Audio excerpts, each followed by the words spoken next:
Hello everybody and welcome to this week's video. In this video I would like to show you a few of the ideas and tricky move orders that I have used over the years to trick mostly unsuspecting Najdorf players. I used to call this type of move orders and this type of Sicilian the Chameleon Sicilian, and I've probably read this somewhere, I don't remember where. But the name stuck because the main characteristic of these move orders are the various transpositions that can occur and which are aimed at taking advantage of the, let's say, less well-versed Najdorf primarily players. But as you will see, these move orders and ideas are perfectly playable against other types of Sicilians, and as always, the use of them will depend on your general preparation and the opponent's preferences in the Sicilian for the given game. So let's start going after e4, c5. Now the tricky, sneaky move to play is the move knight e2. Now already you see that this is a kind of a flexible move because the knight doesn't go to f3, which means that it leaves this long diagonal open, and also leaves the path for the f pawn open. This already gives you some indication that white will be perhaps angling for some close Sicilian setups where the f4 move is an important one to make. On the other hand, the knight still controls the d4 square, so the move d4 is still very much on the menu. Now, I've had a lot of games where as I said, unsuspecting Najdorf player would bash out their move d6, and here I would be very happy because after my move c4, then they would slowly understand that all of a sudden they're not going to get their Najdorf, and what's even worse, after white's next move d4, we will have a very comfortable Maróczy bind for white. Now, some players have accepted to go for the Maróczy and played like something like knight f6, knight c3, I don't know, knight c6 or g6, and then after d4, cd4, knight d4, we have the Maróczy bind, which is very comfortable for white, and definitely not what a Najdorf player would like to play. Some of them have also tried to avoid everything and go e5, and now we have transposed to a line in the English opening where white is basically a tempo up being white, but also white can save on the move d3, yeah? And then the usual plan for white is, let's say, something like knight c3, knight c6, g3, g6, let's say bishop g2, bishop g7, castles, and knight g7, and now not wasting time on d3, but immediately going a3, rook b1 and b4. So basically two tempi up. Castle has been played already, and white is first to start advance on the queen side. Again, not something that the player who was expecting to play a Najdorf and a Sicilian would be happy to transpose to. Still, with this being said, after d6, white can still play knight bc3, yeah, and after knight e6 or knight f6, actually it should be knight f6 for the Najdorf player, and g3 we will transpose to the lines that we are going to look at a bit later in this video. And after d6 there is one more option which I'm not going to look in more detail in this video because I haven't really used it in my games, but it's an interesting one. It was popular some, let's say, 15 years ago or so. It starts with the move g3, and the point is that after some close Sicilian moves like g6, bishop g2, bishop g7, white uses the fact that the knight is still on b1, not on c3, and can play the move c3, planning to take the center with d4. This was played a lot by the Spanish Grandmaster Francisco Vallejo Pons, and it's a line that is definitely worth considering, and you're more than welcome to explore it, and if you like it, to use it as a way of avoiding mainstream Najdorf theory. But as I said, this is not only directed against the Najdorf, it's also applicable against other, let's say, move orders and Sicilians. So we will explore some of them via the move order knight c6, for example. Now knight bc3, even though it has to be said that c4 again has some merit. Again, all depends on your concrete preparation for the game and the opponent's repertoire. If they are Najdorf players, Sveshnikov players, maybe Dragon players, maybe Khan players, who knows, yeah? So c4 here is also worth considering, depending what your opponent does in the Sicilian, because white still wants to go d4 and play these positions with the Marozzi bind. But let's stick to knight bc3, and now d6. This is the usual setup for black in the closed Sicilian. We're not going to pay too much attention to the move orders. We are going to just go for the closed Sicilian setup for black and explore the main plans. Other options include the move e5, which I mentioned in one of my previous videos as a way for black to avoid entering an open Sicilian. And white has two plans here. One is to go knight d5, the other one is to go knight g3. And then go, I don't know, bishop c4, d3, and aiming for the f4 push. Black is fine, but so is white. So the idea here is to show the closed Sicilian setup after d6, g3, g6, bishop g2, bishop g7, short castle. And here we will explore the move knight f6 via another move order when black plays knight f6 on move 2. And instead, here we will look at the two let's say most common setups for black in the closed Sicilian, which are the moves e5 and e6. Now against both, and this is one of the main reasons I'm showing you the ideas in this video, against both white is going to employ pretty rare, I would say, and not so common plan. And that is, again, like I said, one of the reasons why I think this idea can serve and give good surprise value. Let's start with e5, one of the typical standard setups for black. Knight g7, castle is the idea. And now comes the rare idea I would like to show you. It starts with the move a3. And the idea is to introduce tension on the queen side by playing b4. So white is not playing d3 just yet. We'll play that later, but a3 and b4 is the idea. And again, it's nothing like I don't know, dramatic, but it's still something that introduces some sort of a tension that normally players are not that accustomed to. This a3 b4 plan is not so common or commonly seen. So just exploring and knowing about it should give some practical advantage. So knight g7 and now b4. So first of all, it's a pawn sacrifice. We should check that. C before, A before, knight takes b4, bishop a3. And in these lines, as you will see, white will obtain good compensation playing in some sort of Benko style, using the open, semi-open A and B files to get compensation. So for example, already here, black needs to make an only move to stay in the game, because let's say retreating knight back to c6 after knight b5 is just bad, because white regains the pawn with a good position. So knight ec6 should be played, yeah, and now queen b1. So already, even visually, it's clear that white gets some compensation here. So let's say a5. It's possible to go knight a6, but then knight b5 is a bit unpleasant. Yeah, knight c5 blocking the a3, f8 diagonal, but now knight ec3 and the knight is landing on d5. So again, compensation for the pawn. So a5 instead, now knight d5, knight d5, e5. And again, the knight, where does the knight go?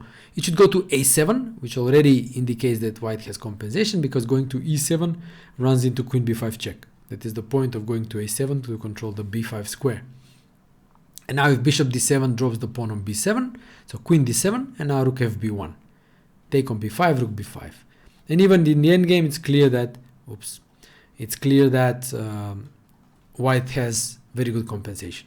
The knight can come to c3, maybe to come to e4, bishop can be activated via f1, rooks can be doubled on the b file. a5 is also sensitive if the rook moves from a3. Ample compensation for the pawn in the style of the Benko gambit. So knight a7, okay, it's better to stop the check from b5, but after, let's say, c4, short castle, knight c3, with that knight on a7, not so easy to come back to the game. it's clear again that white has good compensation. Yeah, so there are weaknesses on the queen side, knight a4, knight b6, or knight b5, depending on circumstances. Yeah, d6 is always under attack. Knight a4 can be an idea. So this is nice, pleasant for white. So going back, it means that after b4, black is probably better advised not to take the pawn, should castle, and rook b1 now, defending the pawn on b4. And now everything will more or less evolve around the jumps, the knight jumps in the center. So white jumping to d5 and black jumping to d4. There are also some additional ideas that I will mention.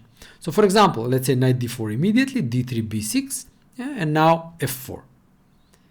So one of the ideas in these positions is the pawn sacrifice with f5.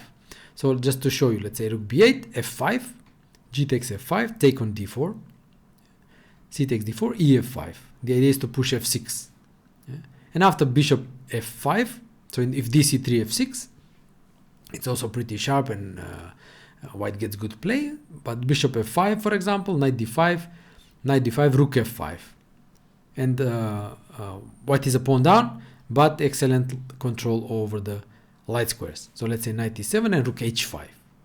And our idea is bishop e4 maybe, queen g4, maybe bishop h3, depending on circumstances, bishop g5, pinning the knight. Rook on h5 is quite an exotic piece and good compensation for white. Another idea, let's say here, is after bishop e6 running into f5, and similar, g takes f5, knight takes d4, e d4, e f5, knight f5 in this case, now knight d5, rook c8, and queen h5. Very good compensation again for white. Is very dangerous for black. Bishop e4 being the idea, rook c2, bishop e4. And now the line continues to some very nice, some crazy lines that eventually end in some sort of equality. But from a practical perspective, this is already quite unpleasant for black to defend. And let's say if black does not run into this f5 ideas, goes bishop b7, then f takes e5, c takes b4, because d takes e5, bc5 wins the pawn because the bishop is not defended on b7. So black should take on b4 first, a b4, d takes e5, and now b5. Again, very uncommon position, not a standard one. Yeah, the bishop will come to a3, and then white has these very good controls over the light squares. Generally, the idea is to land the knight on d5, connect, support it with the move c4, and very complex position on the whole board. So another, like I said, steering the game towards positions that white is more familiar with. And for example, if black does not jump to d4, let's say goes something like b6, d3, and now something like, let's say, rook b8, then white can jump on d5. Yeah. And a standard, let's say, pawn structure that white should be aiming for arises after knight takes d5, e d5, knight d4, and now b takes e5, again using the pin on the b file, d takes e5, c3, getting rid of the knight, and now irrelevant whether black takes on e2 or runs away, white will continue with c4, and this is the structure white is aiming for: protected passed pawn on the d file, and the very easy clear-cut plan of a4, a5, creating a weakness on b6 and playing against that weakness. So again, very comfortable, very pleasant position for white to aim for. So this is the plan with e5. I mentioned knight f6. We will look at it via another move order. And let's check the move e6, and the same plan applies. a6, knight g7, rook b1, castles, and b4.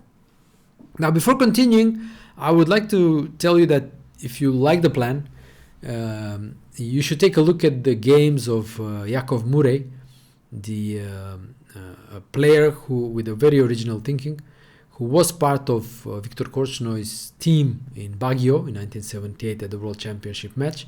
A player who had a lot of creative opening ideas, and actually I picked up this idea of a3 b4 rook b1 in this variation of the close Sicilian based on his games. So there are a lot of games in the database played by Murray with the white pieces, He had a great score in playing these positions, and you should take a look at them if you're interested in learning and seeing good examples how to play these positions. I even got a chance to play Murray somewhere at I think at the beginning of this century at the Rapid tournament in Paris, like I said, many years ago. So before and now, the sort of a general idea for white is to similar, let's say b6 d3, yeah, and the idea is that white is in a way waiting for black to jump to b5, to d4, let's say bishop b7 b5, and knight d4, yeah. Now takes on d4, c takes d4, knight e2, and now the idea basically is to go bishop b2, attacking the pawn on d4, force e5 to defend the pawn, and then eliminate that pawn by playing c3. So after d takes c3, let's say knight takes c3 or bishop c3, these positions tend to be somewhat easier to play with white. So just to show you an example, rook c8, bishop b2, attacking the pawn, e5 c3, takes with the bishop. And why these are easier? Because white has easy play. The queen can come to b3, a4, a5 is one idea. Another idea is to advance with the center with d4, and the third idea is to advance with f4. So it's kind of a pleasant for white to play. Similar is if e5 immediately, c3, dc3, knight c3, let's say queen d7, queen b3, h6, a4. Yeah, threatening a5, and if black plays a5, then bishop e3 weakens the pawn on b6, and then white simply goes rook fd1, d4 with a strategically winning position. So this was a nice game that Murray won against Abergel Tal in 2001. In fact, black's best move here is not to wait for that, but to strike in the center with d5. And now again this leads to some murky positions. Bishop b2, still the same idea, yeah. e5, and now f4. And again it's quite getting messy in the center, but the position objectively is unclear. Let's say d takes e4, d takes e4, take on f4, knight takes f4. And now again white has a somewhat, I would say, worse structure, but the piece activity is quite substantial. Yeah, the knight can drop back to d3, a good blockading square, or maybe jump to d5 depending on circumstances. So it's again an unclear position. So this is the main idea in these closed Sicilian positions, both against the plans with e6 and e5, which is a3 and b4. So now let's go back and check the let's say the experienced knight of player move, knight f6. Now this forces knight bc3 because e5 knight g4 is good for black. So knight bc3 and now d6. So now what we got is that white either goes d4 and enters, let's say, mainstream theory, or goes for the close Sicilian, but with the difference that the knight is already on f6, so black cannot play these plans with e6 or e5. Yeah? Normally players, when they study the close Sicilian, they'll usually learn that the knight stays on g8, knight c6 is played, and they go e6, e5, and the knight is developed to e7. But here the knight is already on f6, so this could be some, let's say, bring some discomfort to black. So let's say g6, bishop g2, bishop g7, short castle, all automatic moves so far. And now comes an important point. It may seem irrelevant at first whether black castles short or plays knight c6, but in fact it's actually important. Now if black castles, the plan I will recommend after knight c6, which is knight d5, yeah, which the rule of thumb being the knight appears on c6, plonk a knight on d5. After short castle, there is no knight on c6 just yet, and if white tries to be clever and goes a3, introducing the same ideas as in the previous lines with rook b1 and b4, while at the same time waiting for knight c6, and now going knight d5, rook b1 is still fine, yeah, you can play rook b1 and with the same ideas, but trying to implement the same rule of thumb with knight d5 here doesn't quite work. And the reason is that after the knight d5, which doesn't quite work for black when he doesn't have short castle, here with short castle it works for black in the following line. E takes d5, now knight d4, knight d4, cd4, c4. This is the recommended way for white to play when black doesn't have a castle. But here, with short castle, black has a very strong move d3. It's a very, very strong pawn sacrifice, because after bishop e4, f5, bishop d3, f4, thanks to the fact that black has castled and the rook is already on the f file, threatening ideas like bishop h3 and so forth, black has actually fantastic play. So remember that when castle has been played, the rook is already on the f file, and this idea of f5, f4 in connection with d3 is very strong for black. Therefore, after short castle, in fact, I recommend transposing to an open Sicilian after d4, cd4, knight d4, and what we have on the board is actually a dragon, a fianchetto dragon variation, where after knight c6, white is just in time to avoid the exchange of the knights with knight d2. Now, this is pretty standard dragon theory, and black obviously is fine, but not all Najdorf players are dragon players, for one. And second, I think in spite of this being an equal position, it's a very simple one for white to play. Because white's plan is really simple. Going h3, yeah, and just putting a knight on d5. Then, two scenarios. Black takes or black doesn't take. If black doesn't take, white goes something like c3 to blunt the long diagonal, then bishop e3, queen d2, and just playing in the center.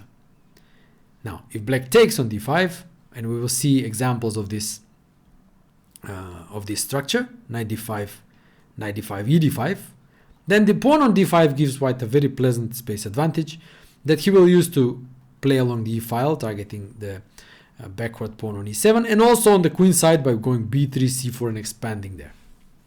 So I will show you a couple of examples. First, I will show you just an automatic victory by Sergei Tivyakov, who likes these schematic ways of playing openings, especially with white. Let's say bishop g4, h3, bishop d7. Not very smart, because h3 is part of white's plan to secure the g4 square so that bishop e3 comes and there are no threats like knight g4. And now knight d5. Like I said, extremely automatic play by white. Takes on d5, takes on d5, knight e5, bishop f4. Not on e3 because knight c4 is unpleasant, but on f4. And the point is that after knight c4, b3 happens. Yeah? And if now bishop takes a1, queen takes a1, there will be ideas like bishop h6 threatening mate, and white should regain the exchange. Whereas after knight a3, c3, the knight is totally stranded on a3. And then white's play is really simple. b5, rook c1, getting away from the long diagonal. Yeah? Queen a5, queen d2, defending the pawn. And now b5 weakened the c6 square, so white just goes knight d4, knight c6 with a strategically winning position. And Tivyakov won very, very smoothly. So the theoretical move is rook b8. And now white can go a4, a6, knight d5, or jump knight d5 immediately. I think it's a bit better to leave the pawns on the a file, because white wants to avoid having the a file open. And the reason for this is that in some lines, actually, that pawn on a7 will hang. So to demonstrate, knight d5 immediately. Now again, let me show you a brief automatic victory by Tivyakov. Takes on d5, knight e5, h3, standard move, control the g4 square. Bishop d7, c3, blunt the long diagonal. Yeah? Bishop b5, b3, preparing c4. Yeah? Maybe first rook b1, if there are some tricks on the long diagonal. Black decided to get rid of the light squared bishop, takes on e2, queen e2, and b5, create some play on the queen side. And now without a knight, he's saying that, okay, c6 cannot really be taken advantage of, but he was wrong. What white does is very instructive. Bishop e3, queen c7, rook ac1, a5, and now still thinking, okay, how can c6 be taken advantage of? But this is how it should happen. c4, b takes c4, f4, getting rid of the knight, and then when the knight goes to d7, rook takes c4, and then we'll have a rook on c6. So the pair of bishops, queenside majority, and Tivyakov again went on to win this game. So you see, it's very, very straightforward way how to play these positions when black takes on d5, and keep these in mind because they will be also featured in some of the lines that we will take a look at later. So the theoretical move here is not to take on d5 but to go knight d7, but now we go c3, blunting the long diagonal, b5, bishop g5, first just targeting e7 and annoying black, h6 and bishop e3. And this is the reason why I said a4, a6 should not be included, because the bishop on e3 is targeting that pawn on a7. And after moves like e6, knight b4, cb4, white has a pleasant position. Both a7 and d6 are hanging, so knight b6, and now bishop d4, exchanging the powerful bishop. And after e5, bishop e3, white wants to go b3, rook c1, maybe knight c3, targeting the b5 pawn, the d5 square, with again pleasant position. So you see just a few guidelines, and I think you can confidently play these positions from the Fianchetto Dragon. So this is the reason, like I explained, why when castle is played, I think the transposition to the dragon is more promising than going for the knight d5 plan. So let's go one move back and put a knight on c6. As this position can arise via different move orders, and black could have played knight c6 at an earlier stage, so it's an important position to look at. And now knight d5 actually works immediately. To show again, knight takes d5, e5, and now if you go for the same, knight d4, cd4, c4, we see that black hasn't castled. And now d3, bishop e4 just white wins a pawn, because f5, f4 doesn't have the same punch as after short castle, and black doesn't have enough compensation. Whereas after dc3, we have a position very similar to the dragon lines we were looking at, but without knights. But still, this is very simple play for white, because he just piles down the open file with ideas like bishop e3, bishop d4, maybe exchange the bishops, maybe put the bishop on g5 to put pressure on e7, provoke h6, put the queen on d2, double, triple on the e file, then at some point start advancing with the pawn majority. The problem for black is that he really lacks counterplay in this position.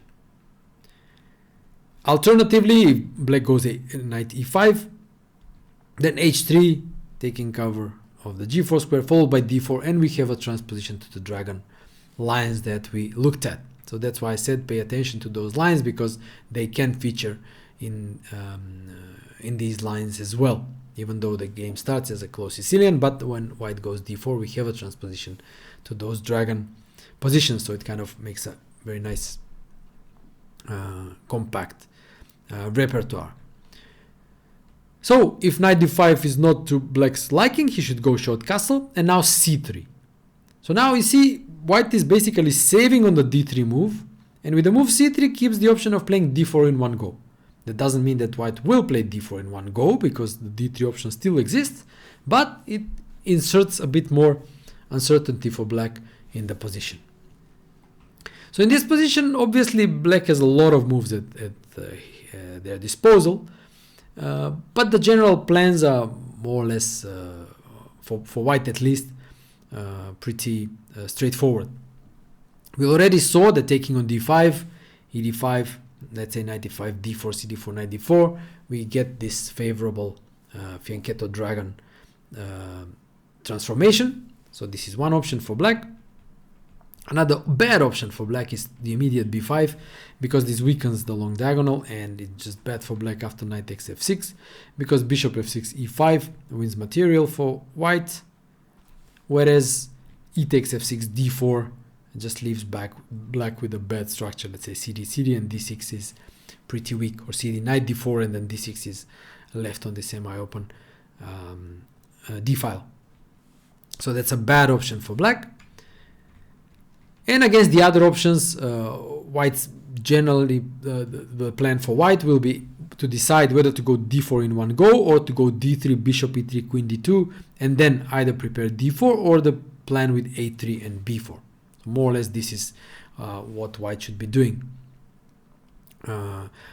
Let's check a few more alternatives. Knight d7, for example, it's an interesting move, avoiding the exchange of knights. Now d4, e6, and knight e3. CD, CD. And it's clear that white has a very pleasant position. Full center, good development. Black still has to decide like how to develop this big bishop on c8. And for example, this was played in the game Westerina and Dohoyan. Dohoyan was, as you may remember, Kasparov second for from the 90s till the end of Kasparov's career. He played e5, and here Westerina took on e5, but that's the worst option. He should have gone d5, and after knight d4, knight c4, we have again pleasant position for white, some sort of a King's Indian style, but quite safe for white thanks to that fianchetto on g2 and the semi-open c file, which actually open c file, which allows him quick play on the queen side by targeting that pawn on d6. Let's say knight b6, take on d4, e d4, and now knight a3. The idea is to go b3, bishop b2, and round up the pawn on d4. Additional idea is knight b5, yeah, and still targeting that pawn. Play obviously can continue from this position, but it's a good position for white, and again completely different than a standard Sicilian that black hoped to play on that day when he played e4 c5. Another sensible move is the move e6. Knight takes f6, let's say queen f6 or bishop f6, doesn't really matter, and now d3. And as I mentioned, the plan is to go bishop e3, queen d2, and then either d4 or a3 and b4, depending on circumstances, like I said. Very simple play, very straightforward, like nothing really to invent here. And one more move to check, bishop d7, let's say. And here white has a choice. He can go for some slower build-up with d3, let's say rook b8, bishop g5, threatening to take on f6 and double black's pawns, for example. That's one idea. Or another idea is to be more direct with d4 in the center, which leads to, after cd4, to a position where white again has a choice. One is the pawn sacrifice, take on f6, bishop takes f6, cd4. This would be great for white if he has one more move to make bishop e3. But black is first with queen b6, attacking the pawn on d4, but also attacking the pawn on b2. But after bishop e3, queen b2, a4, white has actually a decent compensation here. So rook b1, rook b7 is one idea, knight f4, knight d5 is another idea. Tactical ideas based on e5 can also work in certain positions. So this definitely needs further exploration, but white has compensation here. Or if white doesn't want to go there, c takes d4 is okay. Yeah, and now after knight d5, we get to this very peculiar central pawn structure after e d5. So white has these double pawns, which theoretically are weak, but they are covering a lot of squares, and this kind of limits the mobility of black's pieces, especially the knight and the light squared bishop. So knight b4, a3, knight a6, and now again it's not a very characteristic position, and it without any clear, let's say, guidelines how to play. One possible move is queen b3, another possible move is rook e1, placing the rook on the open, semi-open file, targeting the e7 pawn. Yeah. And let's say knight c3, knight c7, knight c3. And the engine continues knight b5, exchanging knights, and then going h4. So introducing some h5 ideas, maybe bishop g5 can happen to target that pawn on e7, queen d2. Yeah. So these pawns are still there, but they are also, like I said, controlling a lot of squares. The black's light squared bishop cannot really easily find a good diagonal to be relevant on. So a pretty unclear position, even though objectively, obviously, black is doing quite all right. And that's it, pretty much. The tricky Chameleon Sicilian, some move orders, some tricks with the move orders, possible transpositions, and also some interesting plans, I think, in the close Sicilian positions with a3 and b4. So I hope you enjoyed this one. I hope it was instructive. Now it's time to smash that subscribe button and tell me what you think in the comments. Also check my Substack, subscribe there. You know by now perhaps that by becoming a paid subscriber to my Substack, you can text me and tell me which line or which games my next video should feature. Also, I recently opened my Instagram account, so make sure you follow me there. You can find it in the description of the video. I should also make sure that it features above my head. So guys, yeah, thanks for watching. Follow me on Twitter, comment, everything. Stay in touch. Yeah, hope you like the content. Share it, tell your friends about it. Thanks for watching again, and I'll see you soon. Take care.